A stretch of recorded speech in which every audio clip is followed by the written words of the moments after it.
Okey, hari ni hari Ahad. Okey, hari weekend, hari Minggu di mana Saleh Power memang akan dikunjungi oleh ramai pelanggan-pelanggan yang mahu menikmati juadah-juadah yang ada di Saleh Power.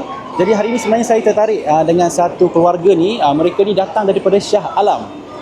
Mungkin orang-orang Shah Alam dekat luar sana pun mungkin ada yang belum datang lagi ke Saleh Power. Tapi brother ni daripada Shah Alam datang makan di Saleh Power. Jadi kita nak tengok sikit apa menu-menu yang family dimakan. Assalamualaikum bang. Dengar cerita daripada Shah Alam, betul? Okey. Dan mungkin kadang-kadang ada juga orang Shah Alam yang belum sampai lagi ke Saleh Power ni. Jadi kita nak tengok sikit lauk-lauk apa yang family dimakan hari ni. Okey, kita ada bendi sambal. Ini ada apa ni? Cendawan, sisir. Ada siput sedut masak lemak. Ada ulam-ulam sikit. Ayam goreng bawang. Okey, and then adalah sikit lauk-lauk salai. Ada daging salai. And then ada juga ni siput tadi kan.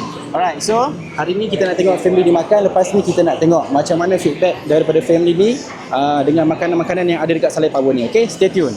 A few moments later. Memang dah tahu apa makanan pun memang sedap lah, datang memang sedap lah. Sebab tu kita datang sini kena ambil daging salai. Okey. Itu yang utama. Yang kedua siput sedut lah. Yang ketiga saya punya target dia punya ulam lah. Semua orang yang tengok video ni dan kalau boleh datang lah. Nak try daging salai, try benda-benda yang orang kata lauk kampung, boleh datang sini.